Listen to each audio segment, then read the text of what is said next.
Hello bachcho, let's read the question. The question is, Mrs. Rasmi Singh broke her reading glasses when she went to the shopkeeper to order new spectacles. He suggested that she should get spectacles with plastic lens instead of glass lens.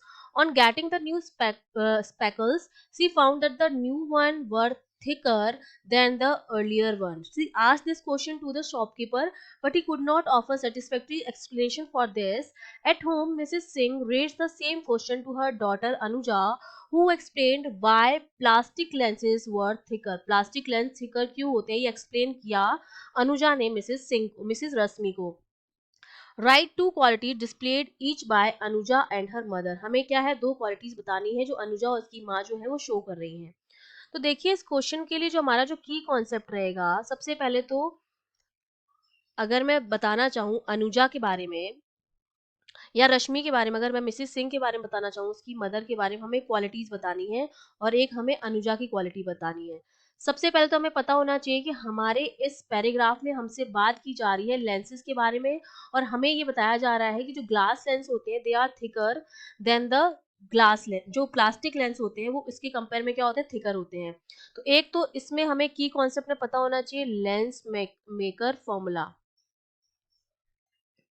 तो हमें पता चल पाएगा कि जो glass lens होते हैं वो थिकर हैं. थिकर है इसका मतलब क्या होता है कि उनकी जो फोकल लेंथ है वो क्या है, ज्यादा है. जो थिकर होंगे उनकी फोकल लेंथ जो होगी वो ज्यादा होगी, मतलब प्लास्टिक वाले थिकर उनकी फोकल लेंथ ज्यादा होगी to the focal length of glass. अब ऐसा क्यों आता है, क्योंकि हम जानते हैं कि जो म्यू होता है ग्लास का और एक प्लास्टिक का, दोनों का म्यू अलग अलग होगा, रिफ्रेक्टिव इंडेक्स जो होता है दोनों का अलग अलग होता है. तो हम जानते हैं लेंस फॉर्मूला 1/f जो कि मेरा बराबर होता है म्यू माइनस 1/r1 - 1/r2. और जो r1 r2 क्या होते हैं, रेडियस ऑफ कर्वेचर होते हैं, f फोकल लेंथ होती है, म्यू क्या होता है, रिफ्रेक्टिव इंडेक्स होता है.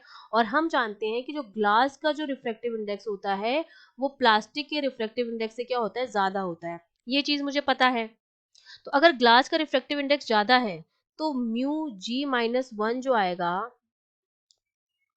वो ज्यादा आएगा म्यू p-1 से. एफ पी जो मेरा है वो ज्यादा आएगा एफ जी से.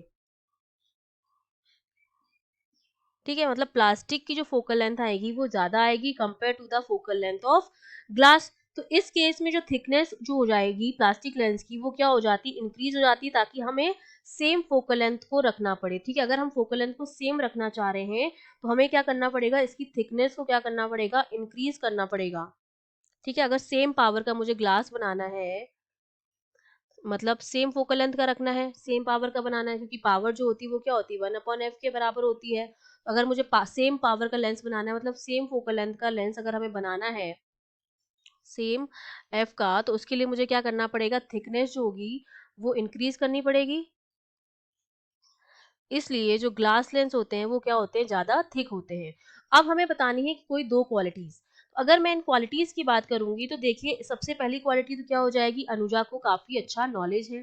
तो अनुजा में यहाँ पर अगर मैं लिखना चाहूँ तो मैं लिख सकती हूँ कि अनुजा को have good knowledge of lens. ठीक है, गुड नॉलेज ऑफ लेंस. और अगर इसकी मैं माँ के बारे में बोलना चाहूँ तो माँ के बारे में क्या लिख सकती हूँ, वो काफी क्यूरियस थी, हर चीज को जानने के लिए curious to know about lenses. उसकी साइंस के बारे में जानने के लिए क्यूरियस थी कि क्या साइंस लगती है इसके पीछे, क्यों थिक है क्यों थिक नहीं है.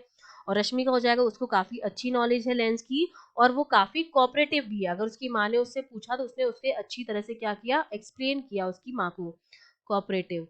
तो ये दो क्वालिटीज तो अनुजा हो गई, एक तो उसको लेंस का गुड नॉलेज था और वो कोऑपरेटिव थी. और मदर की क्या आ जाएगी कि वो काफी क्यूरियस थी, एक तो जानने के लिए लेंसेज के बारे में और उसके पीछे की साइंस के बारे में. ठीक है, तो ये इनकी क्वालिटीज हो जाएंगी.